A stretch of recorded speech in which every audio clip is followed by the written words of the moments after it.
The limits of debate in this country are established before the debate even begins, and everyone else is marginalized. They're made to seem either to be communists or some sort of disloyal person. A kook, there's a word.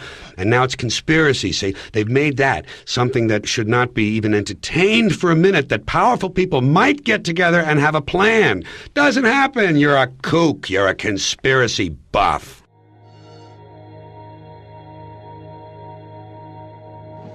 What is at stake is more than one small country. It is a big idea, a new world order. Out of these troubled times, our fifth objective, a new world order, can emerge.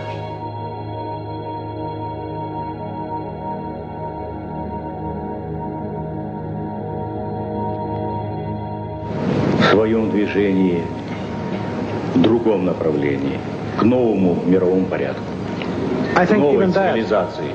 Even that does not describe why the world has changed so much and why the world has turned so much toward a new world order and a new kind of civilization.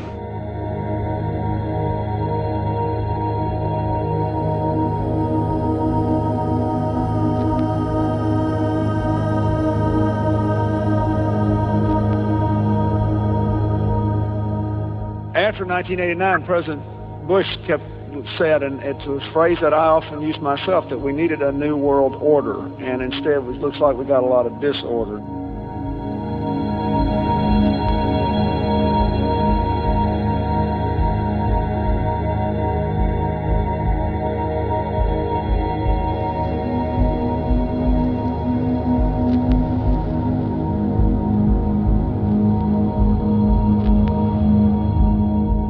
There is a chance for the President of the United States to use this disaster to carry out what his father, a phrase his father used, I think, only once, and hasn't been used since, and that is a new world order.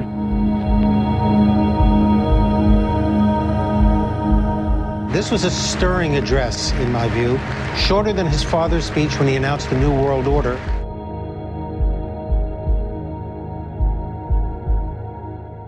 And it's only now that we can begin to understand that the world order that globalization brings and what it's going to look like, it's driven forward now not just by the balance of military strength, the Cold War times, or ordinary political power.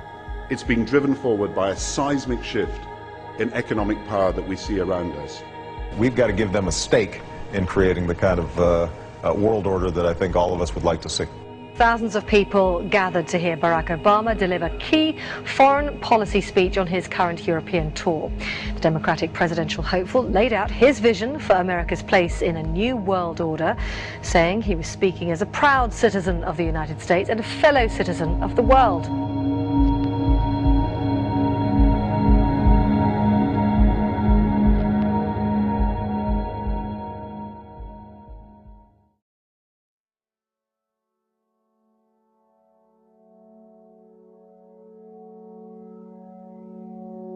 This film is unique in that it systematically studies the origins, activities, and destiny of evil.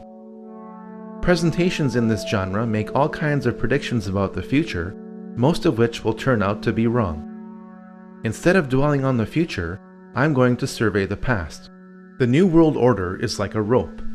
That rope is made up of cords of political, military, economic, scientific, cultural, and religious power. Each cord of the New World Order rope is composed of people at the outer layers who have no idea what the ultimate goal of those at the center of each cord is. As people work their way to the center of each cord, the ultimate goal of those associated with the New World Order becomes clear. A one-world government, a one-world economy, a one-world military, a one-world society, and a one-world religion, all enforced with absolute control under a single world ruler. This goal is not democratic. In fact, most people will not want this goal to be pursued because it limits their freedom. In spite of popular resistance, this goal is being achieved through secrecy and progressive conditioning to make the public want this goal. There is plenty of evidence that this goal exists. Pat Robertson has written in a book a few years ago that we should have a world government, but only when the Messiah arrives. He wrote, literally, any attempt to achieve world order before that time must be the work of the devil. Well, join me. I'm glad to sit here at the right hand of Satan. The primary driver of the New World Order is religion. After all, people act on what they believe. Financial control is the means by which the New World Order funds its primary tool, which is warfare. We must first understand the tool of warfare before we can grasp the matrix of control being applied to us. Once we understand these systems of control, we can then understand the belief systems of those who are controlling us. All this knowledge is necessary to form strategies of resistance to what you are probably not even aware of. But how did this mindset, control system, and tool of warfare get created?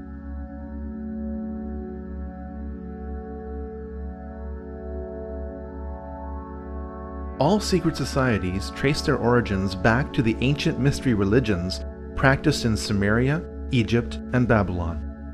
These ancient mystery religions were responsible for keeping a closed population in total subservience to a small elite, which were worshipped as gods, or as intermediaries between the masses and the gods. Knowledge is power. If you know when the next solar eclipse is going to occur, and others around you don't, you can demand a lot from a primitive society when you threaten to darken the sun. People with secret knowledge of astronomy are going to try to keep that knowledge to themselves. The moment they share that knowledge, their power over any society is eliminated. Large groups of people can be held in check by belief systems given to them by a tiny elite which keeps a core of knowledge to itself. This is why the most powerful groups in any society operate in secret. In fact, the word occult does not mean evil. It means secret. You are not supposed to know the secrets of the elite. Once you discover and verify these secrets, you'll be shocked at how the elite control you.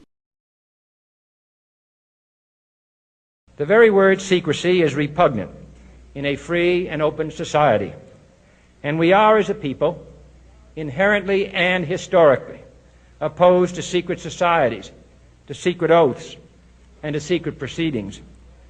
And there is very grave danger that an announced need for increased security will be seized upon by those anxious to expand its meaning to the very limits of official censorship and concealment. That I do not intend to permit to the extent that it's in my control. For we are opposed around the world by a monolithic and ruthless conspiracy that relies primarily on covert means for expanding its sphere of influence, on infiltration instead of invasion, on subversion instead of elections, on intimidation instead of free choice, on guerrillas by night instead of armies by day. It is a system which has conscripted vast human and material resources into the building of a tightly knit, highly efficient machine that combines military, diplomatic, intelligence, economic, scientific, and political operations. Its preparations are concealed, not published. Its mistakes are buried, not headlined. Its dissenters are silenced, not praised. No expenditure is questioned, no rumor is printed, no secret is revealed.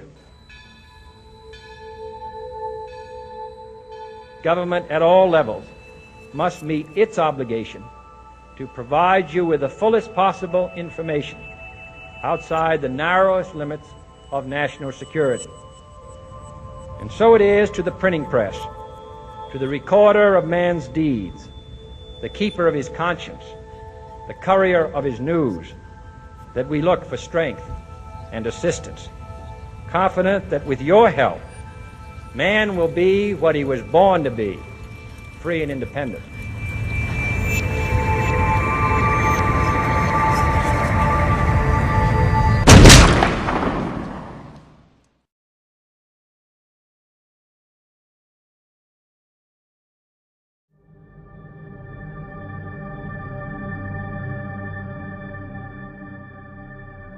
While other cultures were practicing pantheism, the monotheism of the Israelites kept them unique.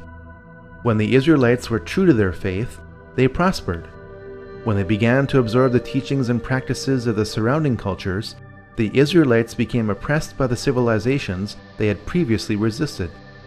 Those within Judaism who were tempted by the occult practices of the surrounding cultures became the vehicle by which secret societies continued right up to today. Practitioners of the occult within Judaism codified their beliefs in a sub-religion which became known as Kabbalah. On the surface, Kabbalism appears to be Judaism. In reality, it is the exact opposite of Judaism. The Kabbalah offers an occult counter-explanation to the revelations of the Jewish prophets and the history of the Israelites. The Kabbalah depicts Moses as an occult figure whose purpose was to initiate the Israelites back into the more enlightened and advanced teachings of Egypt. We must grasp this if we are to understand much of what is happening in Israel today.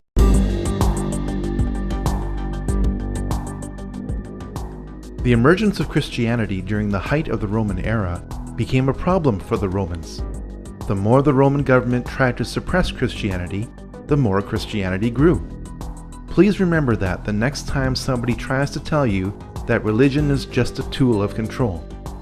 Because the Roman government couldn't eliminate Christianity, it eventually decided to merge its belief system with it. The moral decline of the early church can be traced back to the time when Constantine decided to become a Christian for whatever reason. The beliefs of the Babylonians, Egyptians, Greeks, Eastern cultures, and Romans infiltrated much of Christianity as the Roman government merged with Christianity. At the heart of this infiltration was Gnosticism. Gnosticism means salvation through knowledge, while Christianity means salvation through Christ. Gnosticism has always been the primary driver of the New World Order.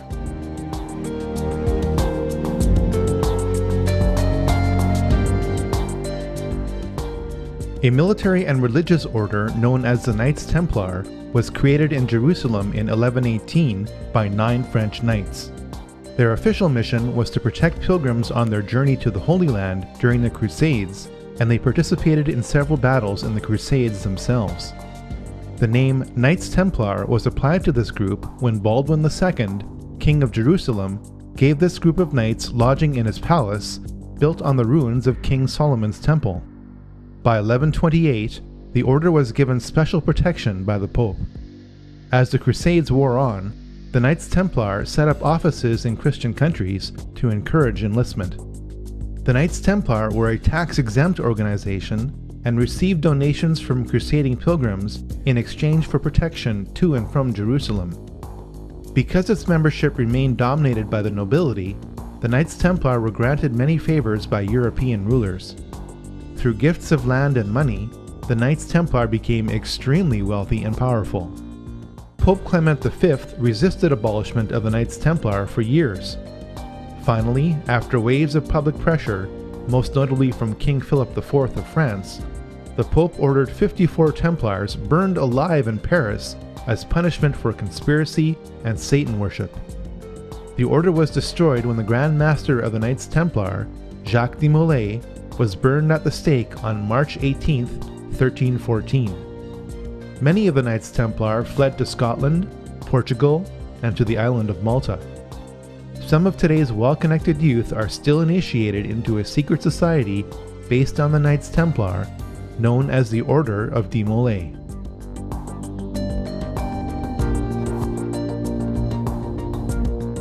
The Rosicrucians were a religious order that combined the beliefs of ancient mystery religions with Christianity. It is not known whether the Rosicrucians were founded independently of the Knights Templar. At some point, these two groups merged and became one.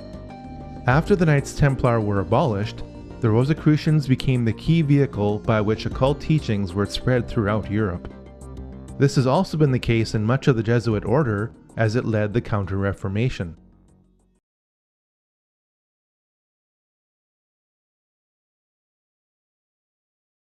Freemasonry started when the Rosicrucians merged with the stonemason guilds of Europe. From the 1640s onwards, As the construction of grand cathedrals declined, Masons concentrated less on stonework and more on occult teachings. By 1717, the world's first Grand Lodge of Freemasonry was established in London. Freemasons were initially viewed positively by the public for doing good works, and the number of lodges grew rapidly throughout Europe. The age-old satanic desire for power also grew within Freemasonry. A secret society within a secret society, made up of only the highest levels of Freemasons, fathered a ruthless philosophy that is affecting us to this day. On May 1st, 1776, the Order of the Illuminati was born.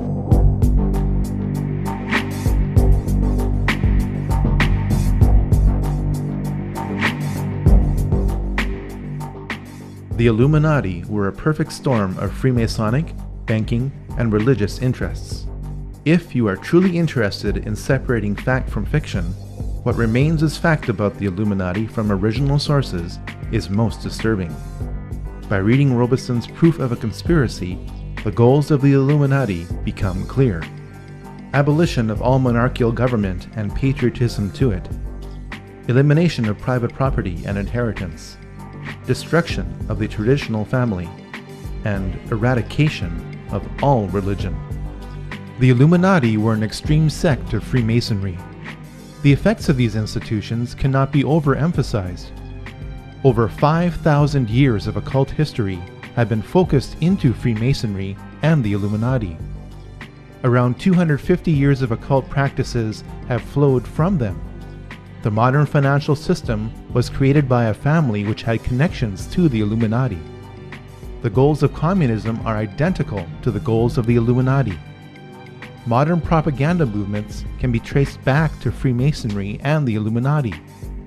Every major war, from the French Revolution onwards, has been influenced by Illuminati philosophy to progressively promote a one-world government.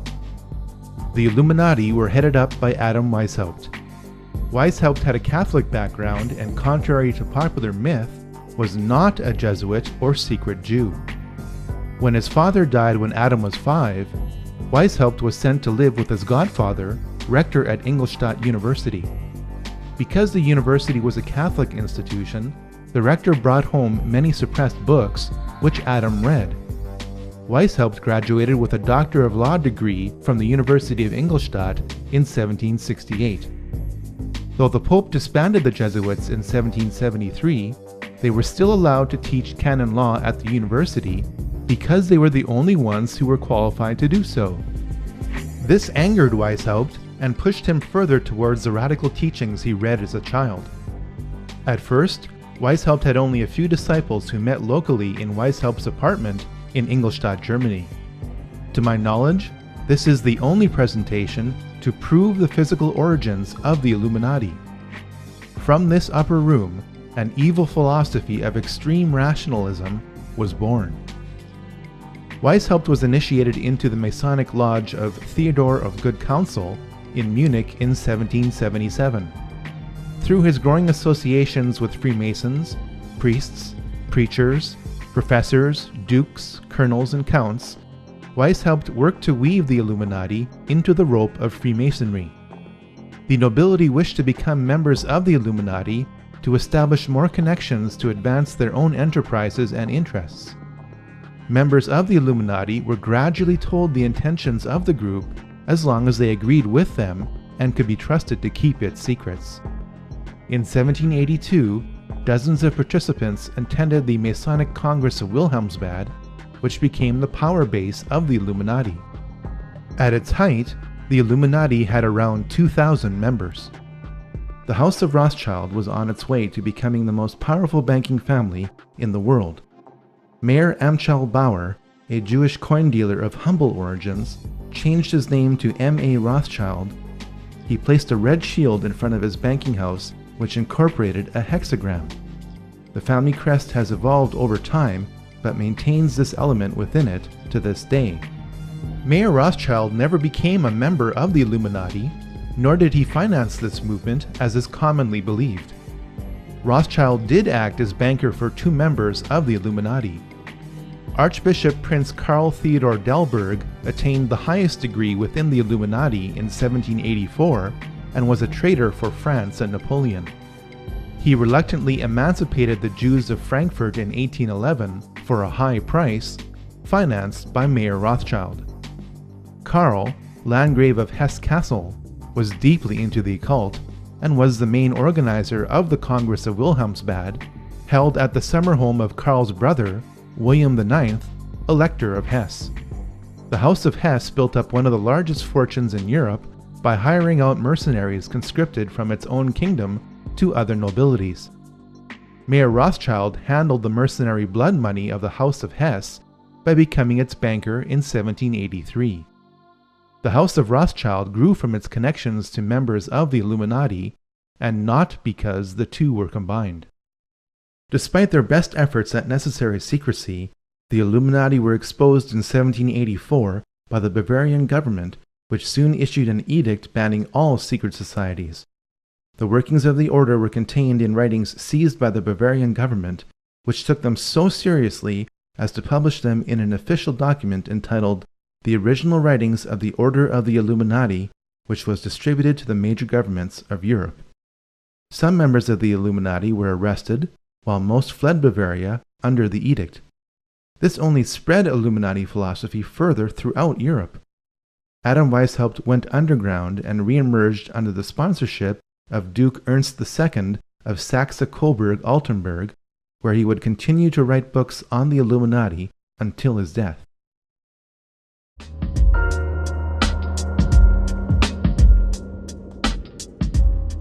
Scattered from Bavaria, the Illuminati quickly re-emerged in France within pre-existing revolutionary groups, the largest of which was the Jacobin Club. The Jacobins, with the money from the Duke of Orleans, bought up and transported out much of the grain supply in France to create an artificial food shortage in 1789. The famine that resulted drove people to revolt. The Jacobins told the people to blame the famine on King Louis XVI and Queen Marie Antoinette. The fate of that French monarchy was sealed in the minds of the public when it was alleged that Marie Antoinette said, "Let them eat cake," in response to the famine. Jacobin propaganda pinned this saying on Antoinette to create maximum hatred for the monarchy. It worked. The hatred of all authority in the French Revolution did not stop with the execution of the French king and queen in 1793. By the time the 6 successive waves of the French Revolution had passed, over 18,000 people had been guillotined without trial. Decapitated heads of the nobility were stuck on bayonets and paraded throughout the streets. The Christian calendar was abolished. The work week was lengthened to 10 days straight. By the time the French Revolution burnt itself out, it is estimated that this program killed 300,000 people, all in the name of liberty, equality, and fraternity. The world's first revolution, guided by the Illuminati, was complete.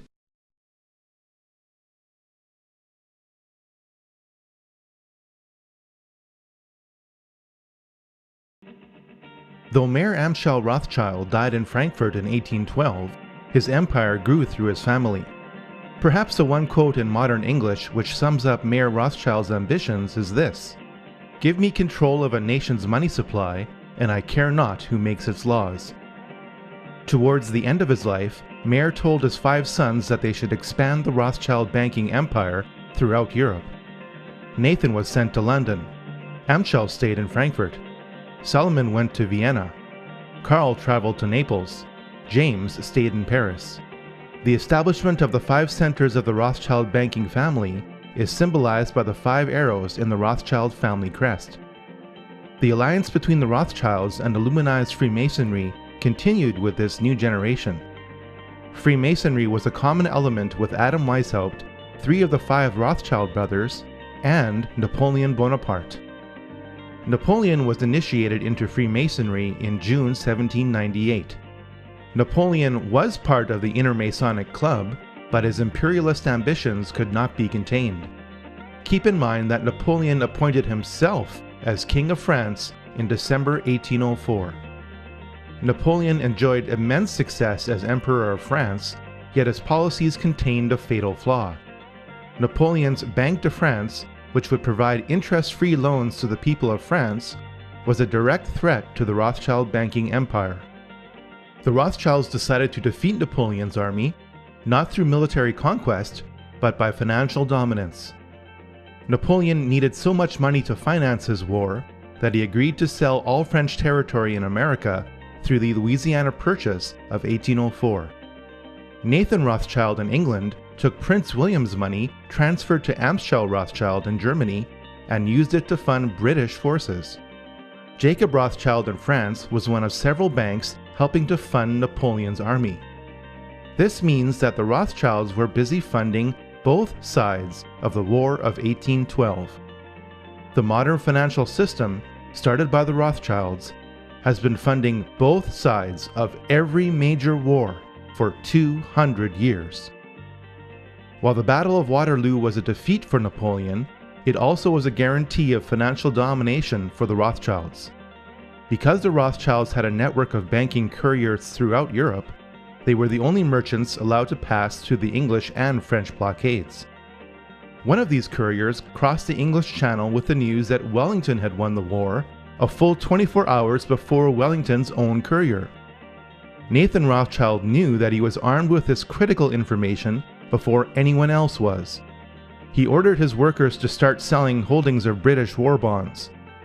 Other traders observed this maneuver and started selling their bonds in a panic. The bonds became worthless as everyone thought that Rothschild's action meant that Napoleon had won the war. Nathan Rothschild then instructed his traders to buy all the British bonds they could get. When London heard the news that England won the war against Napoleon, British bonds gained a level of value even higher than before the war began. The ownership of such a vast sum of high-value bonds meant that the Rothschilds literally owned the Bank of England. On top of all this, there were the profits to be made from loans to Europe to repair the damage done by Napoleon. From the Battle of Waterloo onwards, the interests of the British Crown and the Rothschilds were so intertwined that the Rothschilds were given titles of nobility. Eventually, through intermarriage, the Rothschilds became royalty.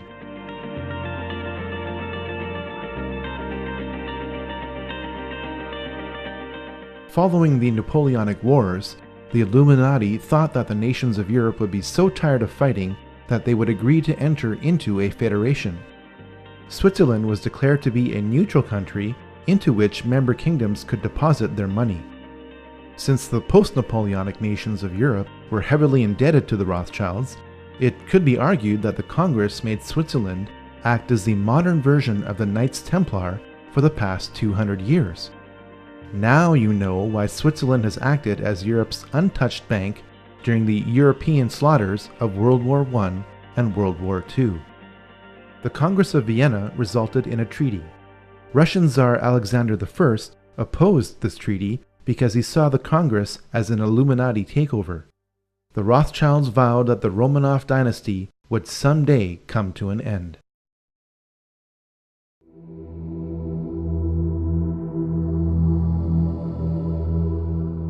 Columbus did not discover anything. The Vikings arrived in North America 500 years before Columbus did.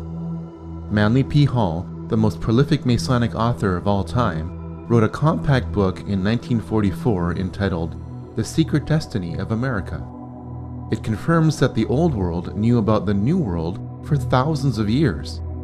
Columbus sailed to the West because his family and those who paid for his expedition were steeped in Rosicrucianism and wished to lay the foundation of a new world order.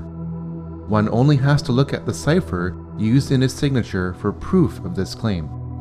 Much of the occult knowledge of the Knights Templar is carved in stone in Scotland's Rosslyn Chapel. The carvings that line the inner frame above this window are of maize or of Indian corn that grew only in the New World. How could this be if the construction of the Rosslyn Chapel began in 1446 or 46 years before Columbus sailed to the West? For the answer to this question, we should look at the sails on the ships used by Columbus. They were adorned with the logo of the Knights Templar. From before the time of Columbus until today, America has always had a special place in the plans of the New World Order.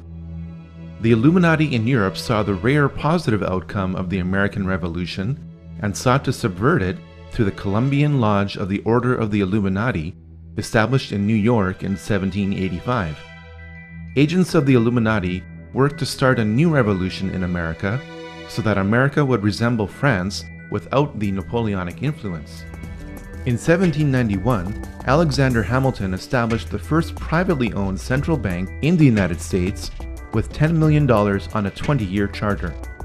This is contrary to the United States Constitution, which Hamilton signed. When the charter expired, the head of this private group was revealed. None other than Nathan Rothschild in England said, "Either the application for the renewal of the charter is granted, or the United States will find itself in a most disastrous war." The United States repelled the British on American soil within 1 year of Nathan Rothschild's pronouncement during the War of 1812. Fortunately for America, Britain was tied up fighting Napoleon in Europe and couldn't send enough troops to reclaim America. While America won a military victory, its financial back was broken. The War of 1812 forced the rechartering of the private bank of the United States. Thanks to the war and inflation, the debt owed to the bank exploded to $127 million. Andrew Jackson vetoed the bank in 1832. In 1835, President Jackson distributed a $35 million surplus. This was the only time in American history that the United States had balanced its books.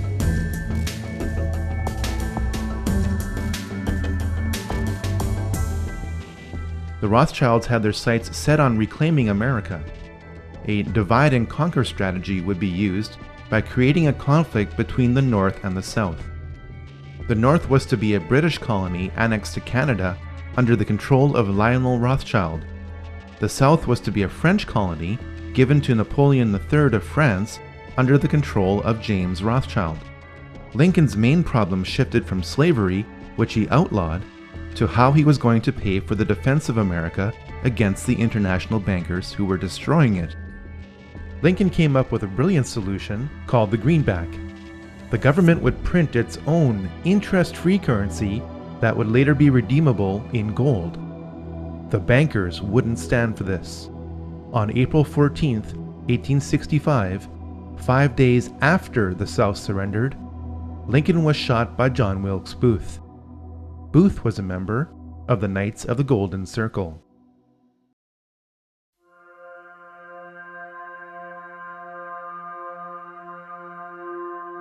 The monarchies of Europe, led by the British royal family, had been involved in the occult for centuries through the sponsorship of clairvoyance.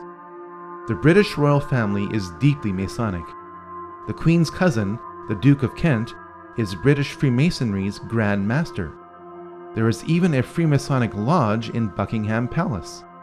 Though the current Queen says that she is not amused at this, she and her predecessors were often Masonic.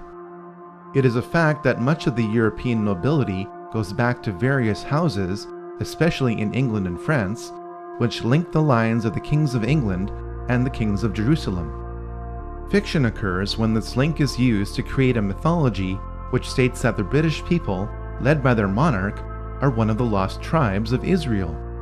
British Israel Freemasons also believe that since America was descendant from Britain, Americans who are of British Masonic descent are also one of the lost tribes of Israel.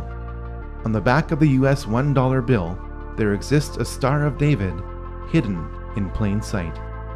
The British royal family is more German than it is English. Queen Victoria was married to Prince Albert of Saxe-Coburg and Gotha. Under pressure from anti-German sentiment created during World War I, King George V changed his family name to Windsor. When Princess Elizabeth wanted to marry Prince Philip of the House of Schleswig-Holstein-Sonderburg-Glücksburg, she faced the same problem that King George did. Prince Philip renounced his titles and adopted the surname of Mountbatten. All 4 of Prince Philip's sisters married into the German nobility, which embraced Nazi philosophy. Remember that Adam Weishaupt wrote more material on the Illuminati under the sponsorship of Duke Ernst II of Saxe-Coburg-Altenburg. Because Prince Albert was great-grandson of Duke Ernst II and consort to Queen Victoria, the British royal family are direct descendants of Ernst II. Since Duke Ernst II became a member of the Illuminati in 1783, it is not hard to see that the teachings of Adam Weishaupt are being used by the British royal family today. The British monarchy was involved in 2 wars with China over opium. From about the mid-17th century onwards, Europe had a huge trade deficit with China. Europe wanted Chinese tea, silk, and porcelain, but China did not want as much of what Europe had to offer. This trade deficit problem was made worse by the fact that Chinese emperors demanded to be paid in silver and gold coin. The problem was solved when British traders began importing opium into China from India. Large areas of China became addicted to opium. The addiction was so intense that in many areas of China, opium was currency. The conflict between the Chinese emperors and British traders grew so bad that Queen Victoria sent in the British Army to fight the Chinese army over opium in 1839 to 1842 and again in 1846 to 1860. When you are told that the British royal family's wealth is based on taxation, don't believe it. It could be argued that the British East India Company occupied India on behalf of the British Crown and its traders. Afghanistan is occupied today by coalition forces. In 2007, 93% of the world's opium production came from Afghanistan. The 2006 Afghan opium harvest was also valued at $3 billion.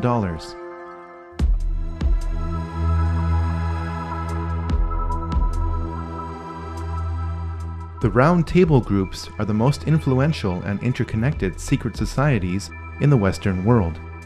While Cecil Rhodes did not start any of these groups, he was instrumental in ensuring that they worked together toward a common goal. In 1966, Georgetown University history professor Carroll Quigley defined this goal in a massive work entitled Tragedy and Hope. One of the members of the Round Table groups sponsored Carroll Quigley, who was given access to their secret records, to produce what the group thought would be an internal publication. As a teenager, I heard John Kennedy's summons to citizenship. And then as a student at Georgetown, I heard that call clarified by a professor named Carroll Quigley, who said to us that America was the greatest nation in history because our people had always believed in 2 things: that tomorrow can be better than today, and that every one of us has a personal, moral responsibility to make it so.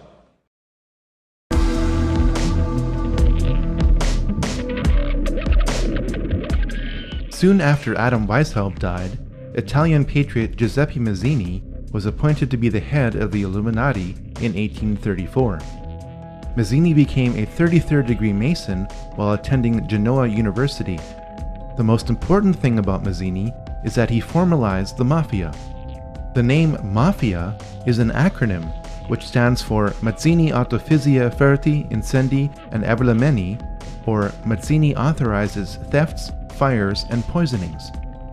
With the wave of Italian immigration to America starting in the 1890s, the practices of the Mafia merged with the Illuminati of America.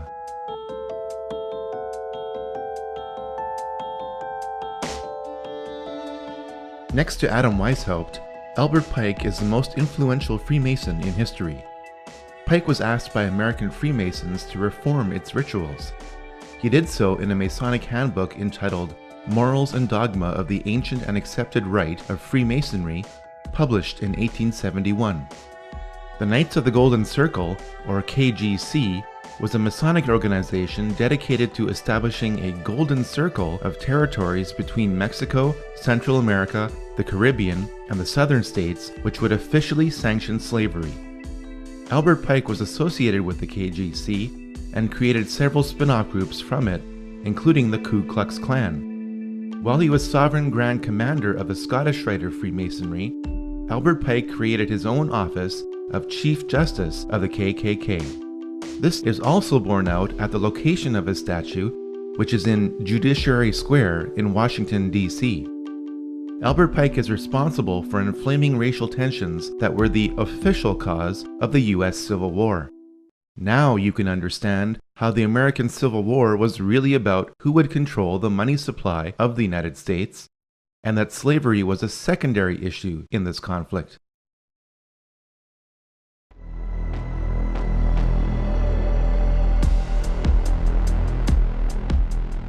William Huntington Russell was one of the more prominent merchants involved in the Chinese opium trade. Born in America, Russell did what most wealthy businessmen did during the Industrial Revolution: protect his assets from taxation by establishing a tax-free foundation. The tax-free foundation that Russell and Company established based on opium revenue was the Russell Trust. The key institution of indoctrination that Russell Trust established was Skull and Bones. Skull and Bones was founded at Yale University in 1832 as a black lodge of Freemasonry. The odds that both presidential candidates would happen to be members of Skull and Bones is approximately 1 in 750,000. 3 generations of the Bush family have been members of Skull and Bones. George W. Bush, his father George H.W. Bush, and his father before him, Prescott Bush, were all members of this occult secret society. It has been alleged by members of Skull and Bones that it was Prescott Bush who stole the skull and bones of Indian Chief Geronimo and placed it in the tomb as a source of spiritual power. George W. Bush never apologized for his activities in Skull and Bones. One of the first things he did as president was appoint many of his fellow bonesmen to positions of power.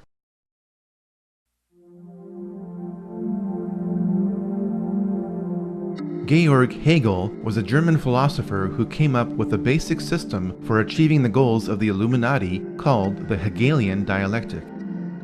This system is based on 3 steps. In step 1, a rogue government will create the problem that harms or even kills its own citizens. This deception is known as a false flag attack. In step 2, a rogue government will control the reaction to the problem which it created by typically blaming it on an enemy or some aspect of its own society over which it seeks more control. This is why the term false flag attack is so named. In step 3, a rogue government will offer the solution to the problem which it created. This solution is typically a war or a system of regulations. The solution would usually not be accepted by the public had the rogue government not created the crisis and controlled the reaction to it in the first place. A government which seeks increasing control can keep pushing society to accept its agenda by following a series of problems, reactions, and solutions which it planned all along. The significance of the Hegelian dialectic is not how evil it is, but rather how often governments choose to follow it. There has not been a major war in the 20th and 21st centuries that does not follow the Hegelian dialectic.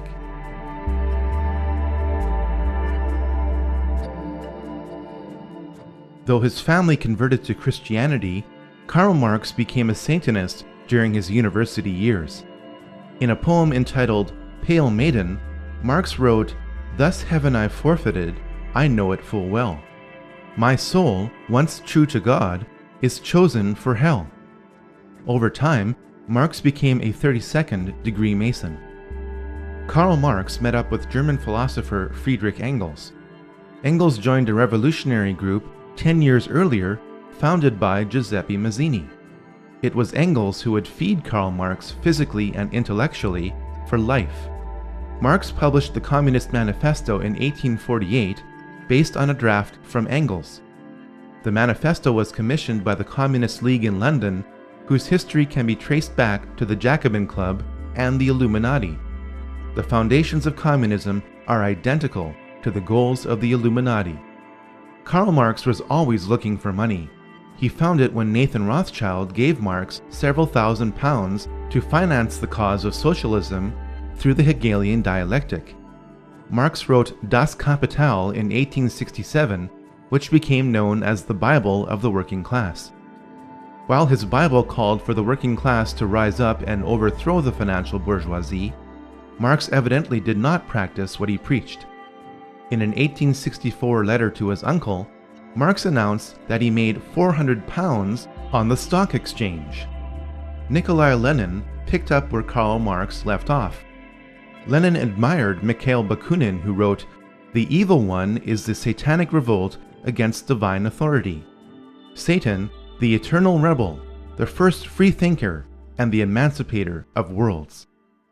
While attending university, Lenin became a Mason.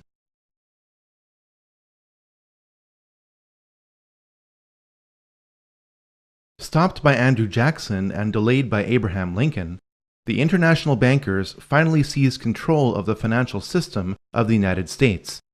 On December 23, 1913, the Federal Reserve Act passed through Congress when most congressmen were home for Christmas.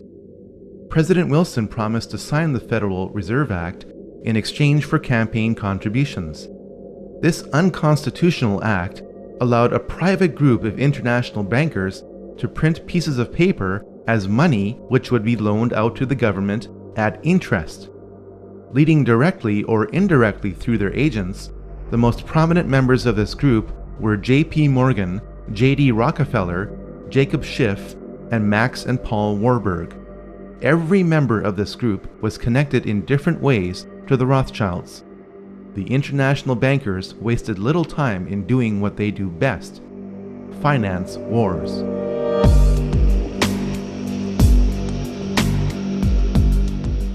The bankers of Europe and America found a way to ignite the growing tension between Germany and the Anglo-American establishment for the economic and cultural dominance of Europe. Most people know that the flashpoint of World War I along the Western Front was the torpedoing of the Lusitania on May 7, 1915. What most people don't know is how the operations of the Lusitania were engineered to provoke this war. British intelligence broke the German war code in December 1914. This meant that the First Lord of the Admiralty, Winston Churchill, knew where every German U-boat was in the English Channel. The Lusitania slowed to await the arrival of its military escort through the channel. Churchill ordered the escort to return to port. The Lusitania was crawling alone through a war zone. A private letter from Churchill removes any doubt as to whether he intended for the Lusitania to be sunk. Roughly 1,200 people lost their lives in an engineered event designed to start a war. The Germans claimed that the Lusitania was carrying arms from America to be used by Britain against Germany. 93 years later, this claim has been proven to be true. The English-speaking press, controlled by the CFR in America and the Rothschild-owned news services in Europe, published the claim that the barbaric Germans had attacked an unarmed passenger ship. This ignores the fact that the German government placed warnings in New York newspapers reminding passengers that the ship would be sailing into a war zone. The best example of how the Illuminati bankers funded both sides of World War I was given through Max and Paul Warburg. Paul Warburg's firm of Kuhn, Loeb & Company was in charge of Liberty Loans, which helped finance the American military. Max Warburg's firm of M.M. Warburg & Company helped finance the German military. The Rothschilds were unable to control Russia because of the Tsar until World War I, when the alliance between the European and American bankers was complete. Jacob Schiff spent $20 million in gold to finance the Russian Revolution through Leon Trotsky, who was exiled in style in New York. Of the 384 commissars that were to make up the new Russian government, 264 had come from the United States. When the ship carrying the men and materials for the revolution were seized at the port of Halifax by Canadian authorities, President Wilson secured their release by stating that if they weren't let go, the US would not enter the war. Lenin, exiled in Switzerland, promised to make peace with Germany if he overthrew Russia's temporary government. He was placed in a sealed railway car with $5 million in German gold and was sent to Russia. When the elections were held in November 1917, Lenin's communists received only 24% of the vote. Lenin had to use force in order to represent the people. The United States stepped in with enormous amounts of food and relief supplies as famine gripped Russia while Lenin took control of it. This opened the door for American industrialists and financiers like J.D. Rockefeller to build the infrastructure of Russia. The net effect was that America continued to support the Communist Revolution. This support was extended as power was transferred from Lenin to Stalin in spite of Stalin's ruthlessness. World War I ended according to the master plan of the 20th century Illuminati financiers. They knew that communism could only continue so long as capitalism supported it. The financiers also knew that the oppressive chains of the Treaty of Versailles would be broken by a leader who would eventually rise up from within Germany. Welcome to the first round of Problem, Reaction, and Solution.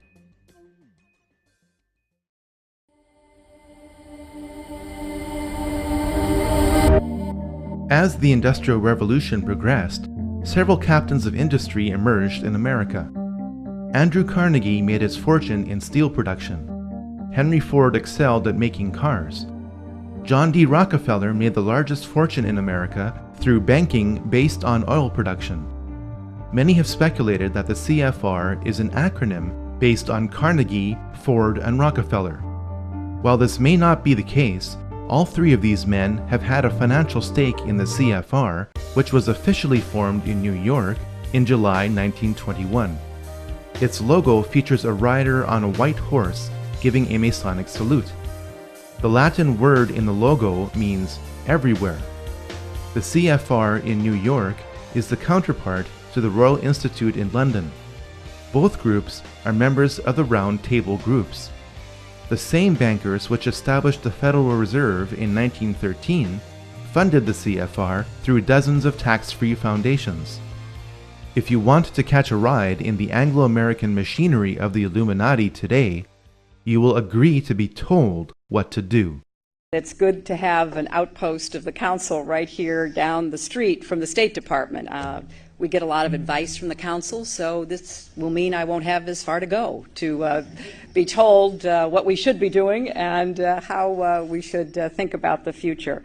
It's good to be back at the Council on Foreign Relations. As Pete mentioned, I've been a member for a long time and was actually a director for some period of time.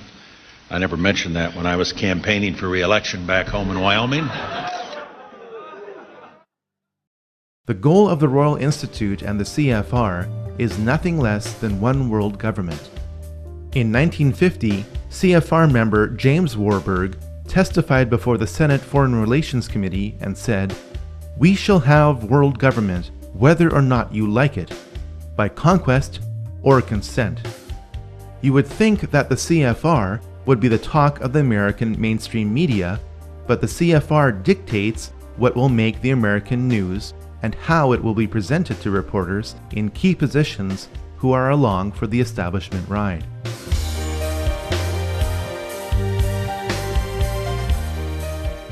Following World War I, the League of Nations was the first popular attempt at creating a world government. The League was promoted as the way of providing a collective security, since an attack on any one member of the League would be considered an attack on all. The League failed as an organization, but acted as a successful stepping stone for the globalists.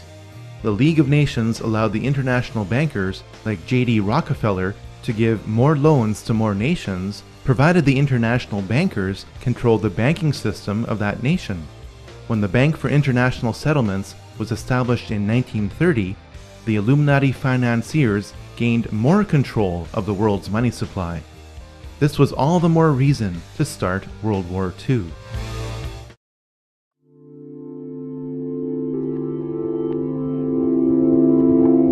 Adolf Hitler was offered as the manufactured solution to the burden imposed upon Germany by the Treaty of Versailles. The event Hitler created to take control of Germany was engineered through a false flag attack. We now know that Hitler had his henchmen set fire to the German parliament, known as the Reichstag, in 1933. The fire was blamed on communist agent Marinus van der Lubbe in a huge show trial. In reality, van der Lubbe was a mentally handicapped individual picked up off the streets. Hitler's mighty war machine was funded and created by Wall Street. The Treaty of Versailles induced Germany to default on its debt. The Dawes Plan replaced the treaty after 5 years and allowed links to be made between American and German industry and finance.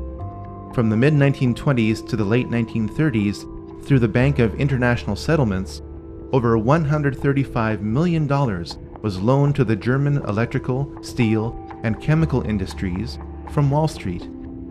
The profits on these loans were considerable. Without the technology for extracting petroleum from the German coal fields supplied by Rockefeller-owned Standard Oil of New Jersey, the Nazi war machine would have ran out of gas. One of the funders of the Nazi war machine was Prescott Bush, father and grandfather of 2 U.S. presidents. According to files from the U.S. National Archives, Prescott Bush was a partner in Brown Brothers Harriman. This was one of the corporations used by industrialist Fritz Thyssen to move assets between America and Germany. Prescott Bush's assets in Union Banking Corporation were seized under the Trading with the Enemy Act in 1942, after America entered the war. The Bush family fortune was built in part from funding the very enemy that would kill over 400,000 American troops. May I introduce our co-editors for this edition of the Longines Chronoscope. Our distinguished guest for this evening is the Honorable Prescott Bush, United States Senator from Connecticut. I think we have made, just in this year, very marked and noticeable progress in connection with the Cold War. Included in that, too, should be our efforts to get at this subversion business within our own government. The ideologies of the Nazis and the Communists were set against each other by the Illuminati financiers in a dialectical struggle. Both ideologies are flawed and use the same means to produce the same result.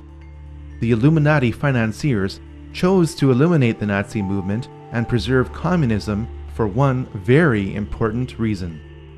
Hitler started to print money just like the Federal Reserve. At this point, all of Europe was tied up in war with itself. The problem and reaction stages of World War II would only be solved through America. America entered World War II based on the Pearl Harbor attack that was allowed to happen and deliberately made worse. The Japanese signals indicating the time, place, and resources to be used in the attack were remotely intercepted and sent to President Roosevelt. President Roosevelt chose not to relay the information to Pearl Harbor. America now had the excuse to attack Germany, even though Germany never attacked America. The Japanese were ready to surrender in February 1945, but 2 nuclear bombs were dropped on them after this date instead of being used in Europe. The madness of World War II accomplished several things for the Illuminati financiers. Profits could be generated by rebuilding Japan and using it to provide cheap labor to flood America with inexpensive goods. This would accelerate the long-term planned process of bringing down America, just as China is being used to help finish the job today. Communism was allowed to consume half of Europe in order to lock America and the Soviet Union in a new dialectical struggle and a new opportunity for profit. Most importantly, World War II paved the way to create the United Nations and the Nation of Israel. It must be noted that the top 4 players of World War II had ties to the occult. Hitler was deeply involved in the black arts. He joined a group focused on esoteric teachings called the Thule Society. This is where the logo for the Nazi Party came from. The occult foundation of Nazi philosophy was laid by Dietrich Eckart, not by Adolf Hitler. Joseph Stalin was involved in Freemasonry.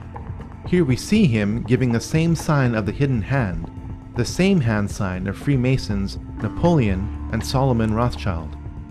Franklin Roosevelt was a 32nd degree Mason. Winston Churchill was a member of 2 Masonic lodges, including a Druidic lodge. When you look at a photograph of the 3 main characters involved at the Yalta Conference in February 1945, keep in mind that all 3 were Freemasons.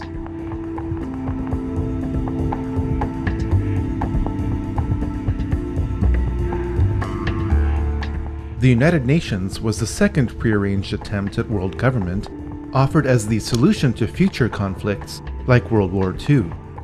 To help prevent the pivotal United States from backing out of the United Nations, as it did with the League of Nations, the UN was to be located on American soil with land graciously donated by John D. Rockefeller Jr. Through its domination of the American media, the CFR conditioned the United States to accept the increasing role of the UN in the drive for world government.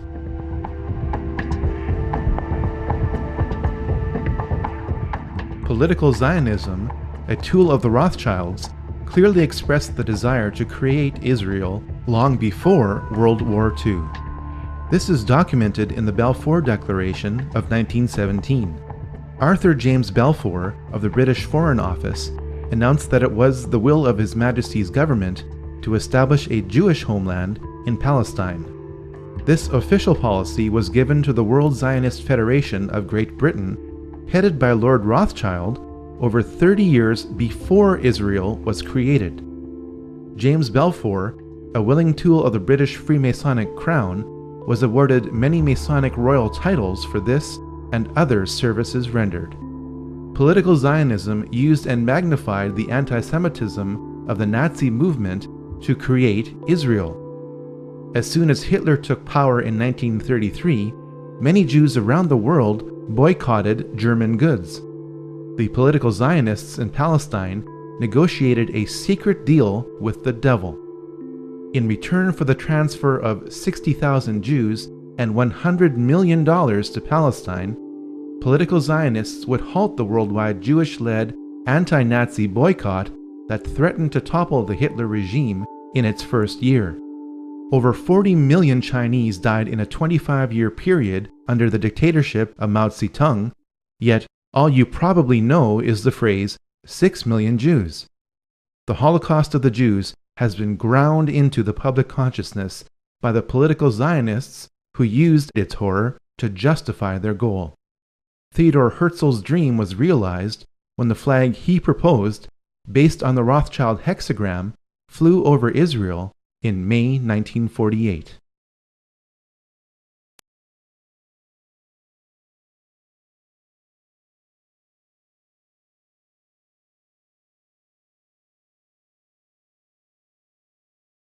The wars against Asian communism for 30 years were symptoms of a much larger problem. The problem was that the Illuminati financiers were using a new dialectic to control the world. By pitting the capitalist West against the communist East, the world was locked in a state of bipolar tension with little chance of truly breaking free. The arms race between America and Russia was the best symbol of this tension. Russia was given the tools and technology to make the atom bomb by the American establishment in 1944. In spite of this, Russia and America spent over $5 trillion on weapons that would have guaranteed mutually assured destruction many times over. In his closing speech to the nation in January 1961, President Eisenhower warned about the military-industrial complex.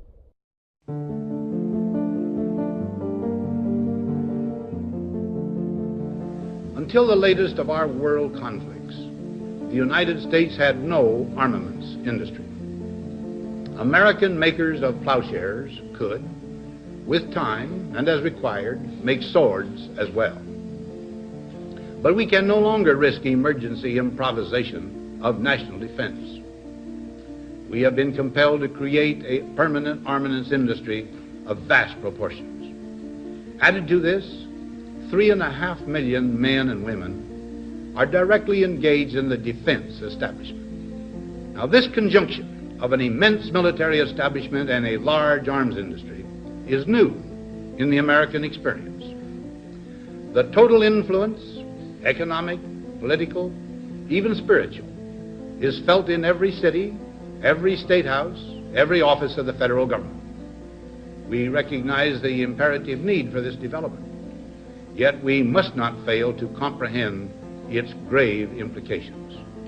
Our toil, resources, and livelihood are all involved. So is the very structure of our society. In the councils of government, we must guard against the acquisition of unwarranted influence, whether sought or unsought, by the military-industrial complex. The potential for the disastrous rise of misplaced power exists and will persist. We must never let the weight of this combination endanger our liberties or democratic processes. We should take nothing for granted. Only an alert and knowledgeable citizenry can compel the proper meshing of the huge industrial and military machinery of defense with our peaceful methods and goals, so that security and liberty may prosper together. We didn't listen to him then. We still aren't listening now.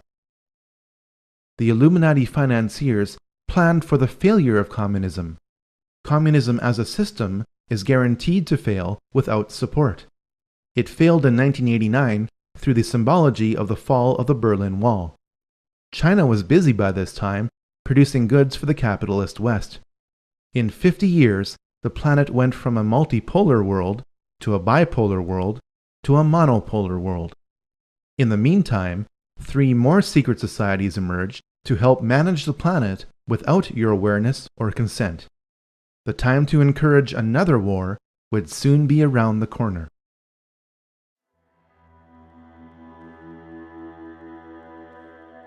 The Bilderberg Group got its name from the Bilderberg Hotel in Oosterbeek, Holland, the site of the group's first modern meeting. It was founded by Prince Bernhard of the Netherlands in 1954, though its practices can be traced back to the Knights Templar. The Bilderberg Group was originally concerned with a regional Europe for the benefit of its members at the expense of national sovereignty. Over time, its scope has broadened to include balanced membership mainly from NATO countries. Many members of the CFR are also members of the Bilderberg Group. Once a year in 5-star hotels between Europe and North America, around 100 influential people gather together to determine the future of the planet for the next 1 or 2 years. The membership and accomplishments of the Bilderberg Group have been impressive. Presidents are chosen by this group. When Queen Beatrix and David Rockefeller get together at a Bilderberg meeting, you are looking at the 2 people on the planet who control the lion's share of the world's oil supply. The 2008 oil price and credit boom and bust were planned events according to leaks from the Bilderberg Group in 2006. The Bilderberg Group also created the European Union.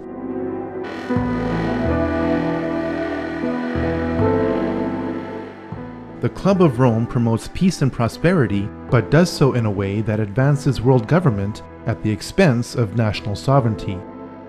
It was founded in April 1968 by Aurelio Pecci, a prominent Italian industrialist.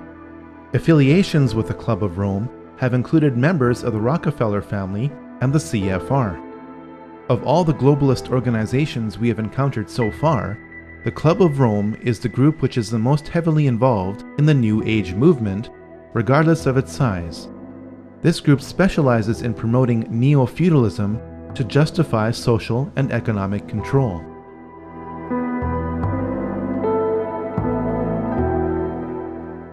The Trilateral Commission was created in 1973 by David Rockefeller to launder money.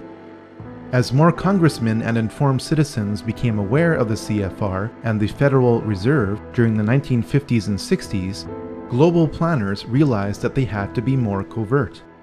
Their American and European money would have to be sent to Japanese industrialists and Arab oil magnates who would use it to buy up Western businesses and real estate. With this system in place, economic woes in the West resulting from the globalists' control could then be blamed on the Japanese and Arabs. Arab leaders who couldn't agree on anything for centuries suddenly came together to create the OPEC oil embargo of 1973. High gas prices made the Americans flock to Japanese cars. This system of Western, Eastern, and Middle Eastern trade promoted global interdependence and made lots of money.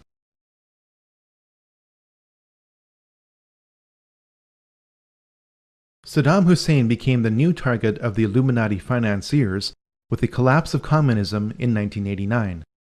White House Special Envoy Donald Rumsfeld met Saddam in December 1983. Rumsfeld gave Saddam the gas he used to kill thousands of his own people, but that didn't matter to the elite. What did matter was that Saddam was pumping too much oil to get rid of his foreign debt. This lowered oil prices by flooding the oil market, angering OPEC nations. It also lowered the value of the US dollar because it was the world's reserve currency and oil is traded in US dollars. Saddam was becoming independent and had to be stopped. U.S. Ambassador to Iraq, April Glaspie, met Saddam in July 1990. When Saddam asked the ambassador what the American response would be if he were to invade Kuwait, the ambassador replied, "We have no opinion on the Arab-Arab conflicts, such as your dispute with Kuwait." Saddam bit on the bait and invaded Kuwait 1 month later. Operation Desert Storm followed in 5 months in January 1991. Saddam's army was destroyed in 5 weeks. While I was there, I saw the Iraqi soldiers come into the hospital with guns. They took the babies out of the incubators, and left the children to die on the cold floor.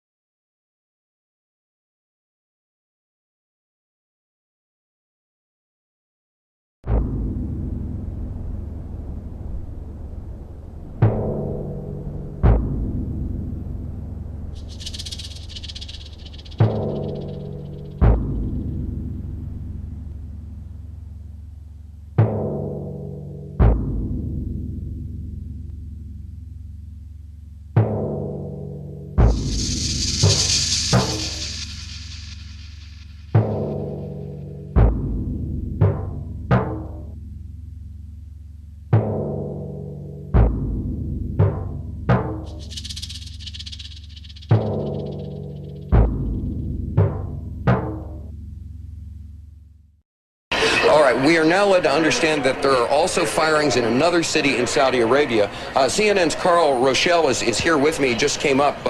Carl, I know we can't be very specific given these restrictions, but within those parameters, what did you see? Well, what I saw, I didn't see anything hit. I looked almost straight above us.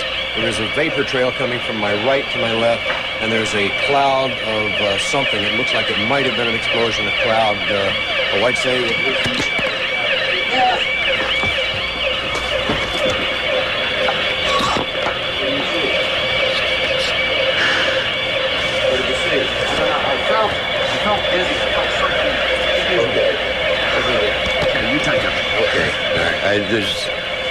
My apologies for that. He's putting on a gas mask. There hasn't been any gas dropped here that we could tell. You smell anything? No. You may smell some of the fumes from a missile exhaust going off.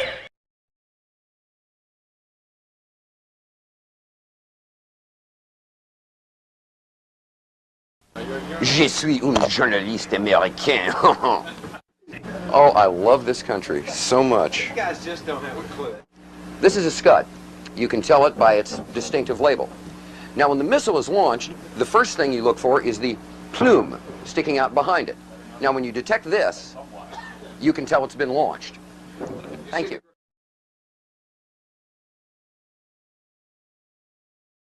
Have you sniffed any rocket fumes lately? You got a gas mask around, bud? Oh, I get it. Oh, I see. That's good. And yeah, I thought it was.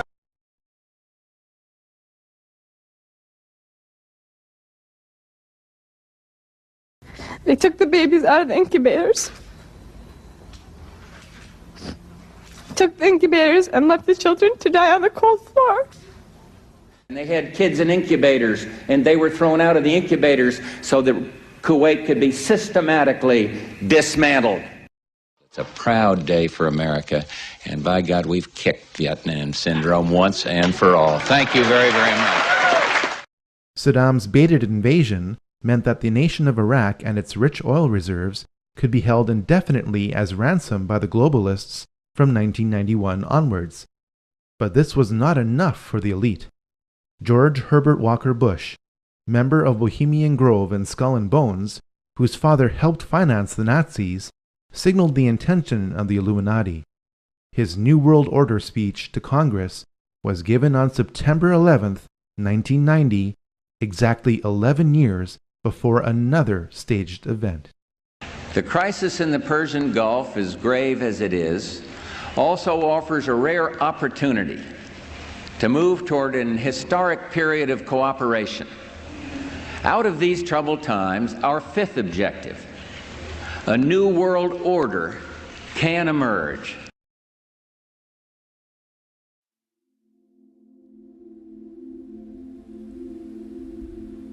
People are still bewildered by what happened on September 11th, 2001. This brief study cross-examines the mechanics, the men involved, and the motives for what happened on that day. Most people assume that Flight 93 was crashed by its passengers after they overtook the terrorists who controlled it. After all, it left a scar in the earth. Here's the problem. According to a USGS aerial survey, that scar existed in 1994 or earlier. At this point, we have two choices. We can choose to believe that a full-sized airliner being fought over can crash into topsoil in precise alignment with a pre-existing scar, leaving that scar relatively intact.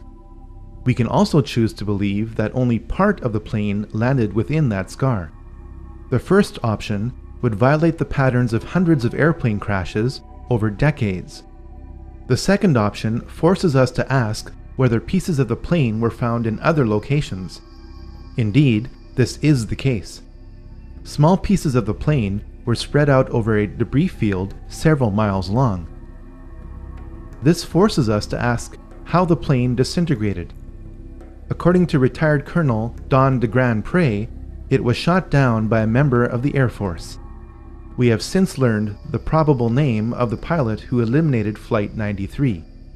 Lieutenant Colonel Rick Gibney was the only pilot in the United States Air Force to be given an award in secret for his actions on a special mission on 9/11. Most people assume that Flight 77 struck the Pentagon with no warning by a crack pilot. In recorded testimony before the 9/11 Commission, then Transportation Secretary Norman Mineta recalled what he witnessed in the Presidential Command Center below the White House. During the time that the airplane coming in to the Pentagon, there was a young man who would come in and say to the Vice President, the plane is 50 miles out, the plane is 30 miles out. And when it got down to the plane is 10 miles out, the young man also said to the Vice President, do the orders still stand? And the Vice President turned and whipped his neck around and said, of course the orders still stand. Have you heard anything to the contrary? This testimony proves that the Vice President was aware that something was approaching the Pentagon. Hani Hannour is alleged to have hijacked Flight 77 and flown it into the Pentagon. Here's the problem. The flight parameters for Flight 77, obtained under the Freedom of Information Act from the National Transportation Safety Board, indicate that the flight deck door remained closed once the plane was in flight. The mid-air hijacking of Flight 77 could not have taken place if the cockpit door never opened. One of the popular myths of 9/11 is that the Twin Towers were towering infernos. If that's true, then people wouldn't have been told to return to work in the South Tower.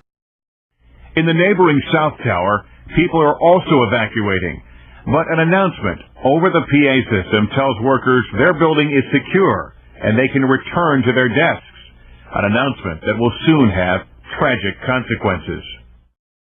If the towers were towering infernos, then the Battalion 7 chief would have never been able to make it to the 78th floor and say, Hey, Ladder 415, we got twins. I saw in the pockets of fire. We should be able to knock it down with 2 lines. Where you know that? 78th floor, numbers 1045, call 1. If the tower fires were melting steel columns, then Edna Sintron wouldn't have been able to wave from the plane impact zone with her light pants not even singed.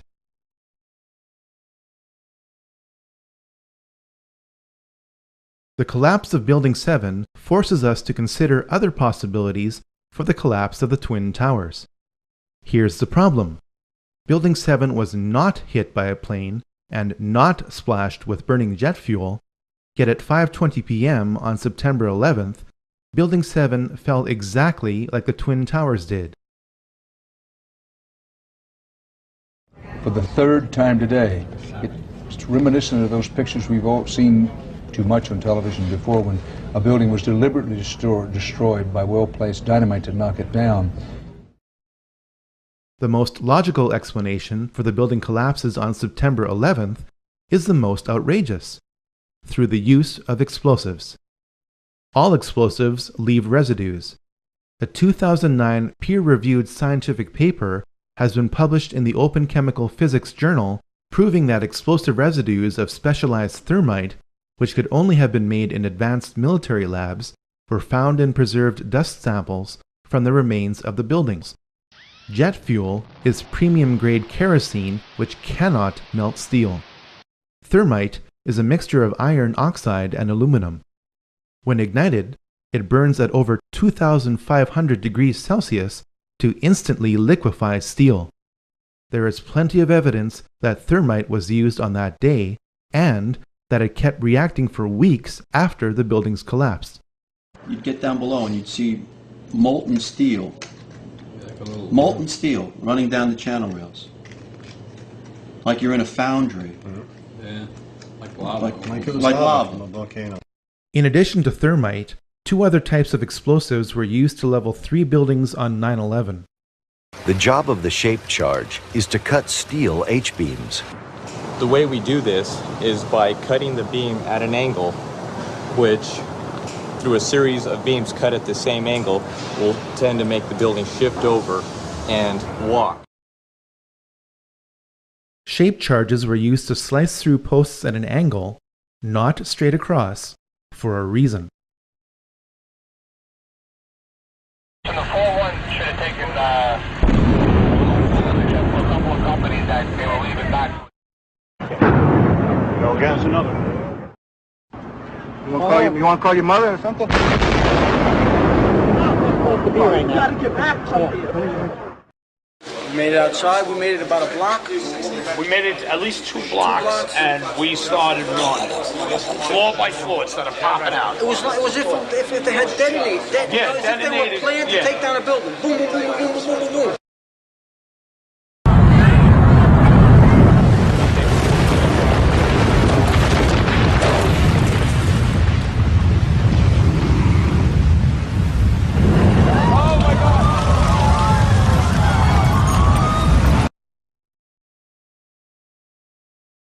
Based on the evidence, the final roll sequences after pre-weakening with thermite and shape charges was most likely done with nuclear explosives.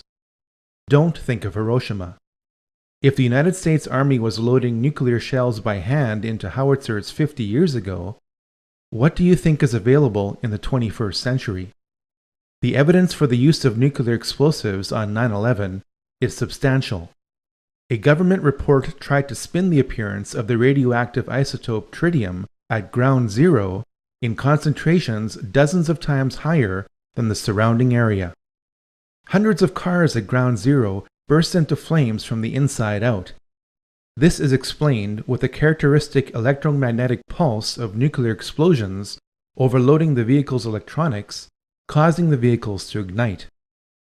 It would be foolish to conclude that aviation-grade kerosene would cause this kind of selective damage while leaving truckloads of loose paper around the site untouched. Toxic fumes produced by fires from the continuously reacting thermite and radiation from the final roll sequences explain why 7 out of 10 people with significant exposure to ground zero are dying from a host of illnesses. If explosives were used to destroy buildings on 9/11, they would have had to be placed in the buildings. This is made easier when there was an unprecedented power down in the World Trade Center complex for alleged electronic upgrades on the weekend before September 11, 2001. Is it just a coincidence that the president's brother, Marvin Bush, was on the board of directors for the firm providing security at the World Trade Center? Is it also a coincidence that the firm's contract with the World Trade Center ended on September 10, 2001?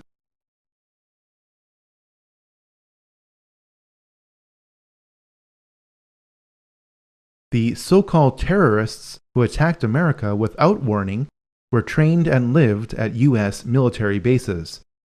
The radical Islamic terrorists of 9/11 got drunk in a Florida bar, paying for their drinks with a wad of cash. Some of the terrorists who died in 9/11 have turned up alive and well. The 9/11 terrorist list has not been updated. Documents reveal that Osama's CIA codename was Tim Osman.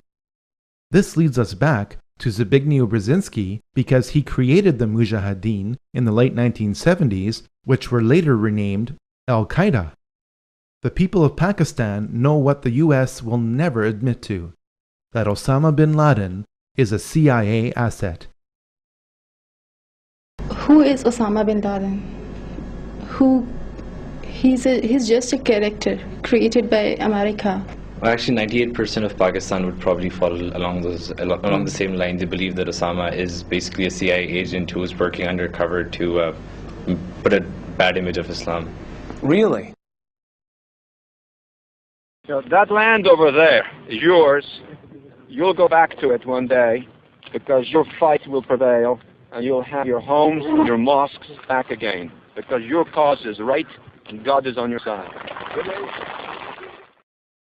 This is assuming that Osama is still alive and that the conveniently timed release of new Osama recordings aren't faked.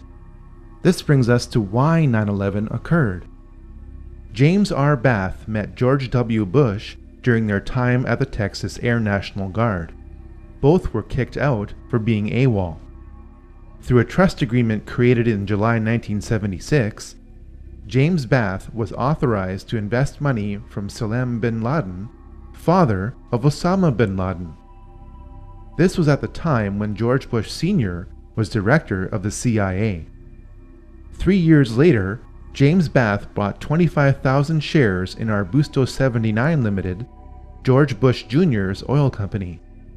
The Bushes do business with the bin Ladens.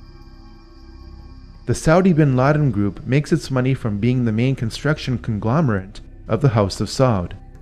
The Saudis make their money from supplying oil to America to create an artificial demand for the US dollar. Oil, the dollar, and war, the House of Saud, the House of Bush, and the House of bin Laden are all connected. George Bush Sr. was a member of the Carlyle Group, a venture capital firm heavily invested in arms sales. On the morning of September 11, 2001, George H.W. Bush was present when the Carlyle Group hosted a conference at a Washington hotel. Among the guests of honor was a valued investor, Shafiq bin Laden, brother to Osama.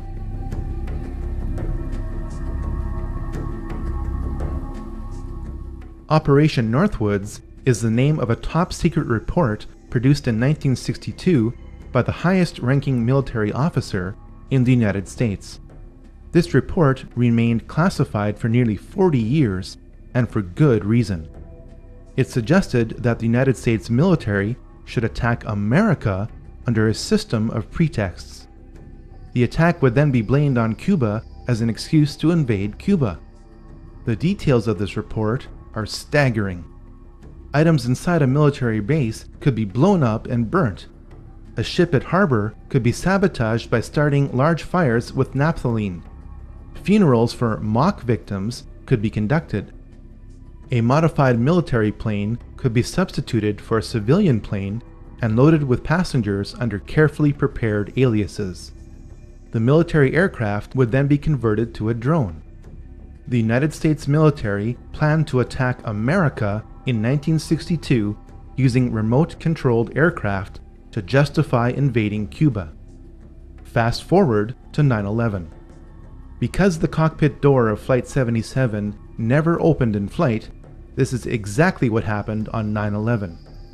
Now you can never say they'd never think of that. They thought of that in 1962. They thought about it again in 2001. The Project for a New American Century is a neoconservative think tank. Some of its members are the most powerful people in the United States. In a report dated September 2000, 1 year before 9/11, this group wanted to turn the United States military into a vehicle of global domination. You may doubt this interpretation until you turn to page 60. Here, we read that advanced forms of biological warfare that can target specific genotypes may transform biological warfare from the realm of terror to a politically useful tool. This report noted that this transformation would trouble American allies and would take a long time, absent a catastrophic and catalyzing event like a new Pearl Harbor. The goal of the war on terror is to make loads of money and to accelerate the next great dialectical war. Insurgents keep being captured, but some of them turn out to be MI5 agents. Over 160,000 soldiers and 180,000 civilians and mercenaries are being used to fight 100 Al-Qaeda soldiers. Members of Al-Qaeda are being trained at US military bases. Opium is flowing from Afghanistan. The lies are so thick that bricks of cash are being given out to soldiers to keep them quiet. The Illuminati do not want peace. They want more wars. I met Rockefeller through a female attorney I knew, and I met him and I liked him, and he was a very, very smart man. He's the one who told me 11 months before 9/11 ever happened that there was going to be an event. Never told him what the event was going to be, but there was going to be an event, and out of that event, we were going to invade Afghanistan to run pipelines from the Caspian Sea. We were going to invade Iraq, to take over the oil fields, establish a base in the Middle East, and make it all part of the New World Order. And sure enough, later, 9/11 happened. And I remember he was telling me how you're going to see soldiers looking in caves for people in Afghanistan and Pakistan and all these places. And there's going to be this war on terror, which is no real enemy. And the whole thing is a giant hoax, but it's a way for the government to take over the American people. And he said the end goal is to get everybody chipped, to control the whole society, to have the bankers, the elite people, the bankers and some governor controlling the world. In earlier times, it was easier to control 1 million people than physically to kill 1 million people. Today, it is infinitely easier to kill 1 million people than to control 1 million people. It is easier to kill than to control. He has proven to be an outstanding friend and somebody who I've learned an immense amount from. And for him to support me in this campaign and then be willing to come out here to Iowa is a testimony to his generosity. So if everybody could please give Dr. Brzezinski another round of applause.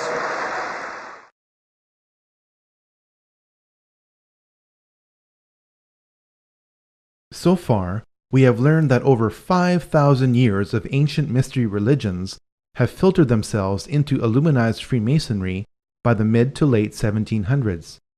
We have learned that every major war since the French Revolution has been manipulated through the Hegelian dialectic to provide more control to the Illuminati. We have also learned that Israel was an Illuminati creation. But where are we going from here?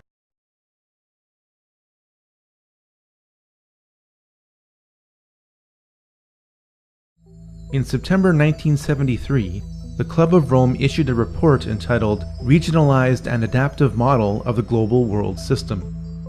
It proposed dividing the world into 10 kingdoms. Yes, it actually used the phrase 10 kingdoms. While the boundaries of these 10 kingdoms are subject to change, it is their proposal that is the point. Since that proposal in 1973, the world is being divided into 10 kingdoms. It started with the European Union. It is continuing with the African Union. It is now here with the North American Union, or NAU. Our elected political leaders in North America deny the existence of the NAU, calling it a conspiracy theory.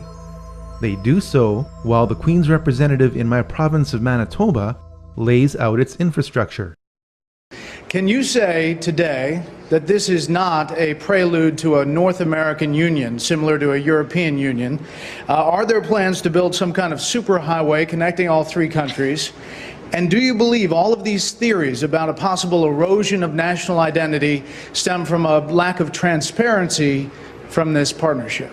A couple of my opposition leaders have speculated on massive water diversions and superhighways to the continent, maybe interplanetary, I'm not sure as well. Manitoba is also taking a major role in the development of a mid-continent trade corridor, connecting our northern port of Churchill with trade markets throughout the central U.S. and Mexico. I'm amused by some of the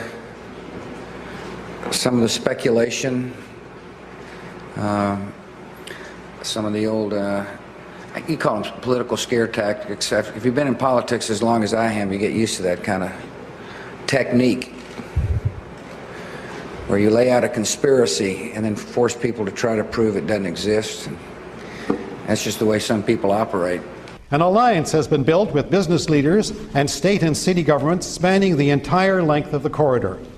When fully developed, the trade route will incorporate an inland port in Winnipeg with pre-clearance for international shipping. I'm amused by the difference between what actually takes place in the meetings and what some were trying to say takes place. It's quite comical, actually, when you realize the difference between reality and what some people are talking on TV about. And we cannot be effective at major economic matters any longer unless we work with our other economic partners around the world and work with them closely and intimately. That is essential. I know some people don't like it. It's a loss of national sovereignty, but it is a simple reality.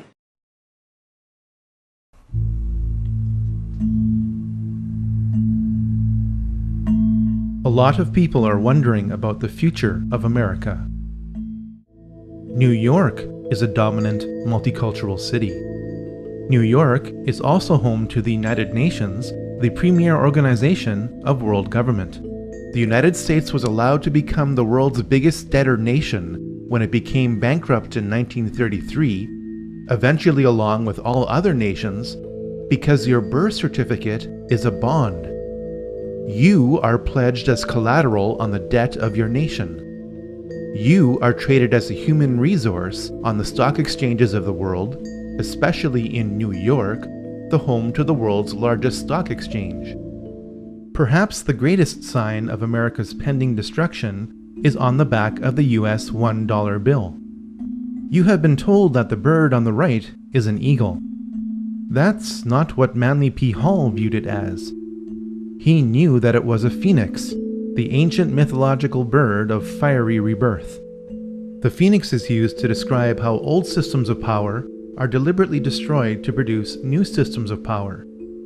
The system of power that is being built now is described on the left side on the back of the US $1 bill. You have been told that the Latin phrase Novus Ordo Seclorum means a new order of the ages. If you understood what the Roman poet Virgil meant when he wrote what this phrase is based on, it means God hath favored our undertakings, new order secular, or new world order.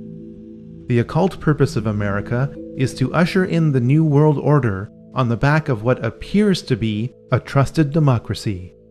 This purpose is hidden in plain sight. Thank you.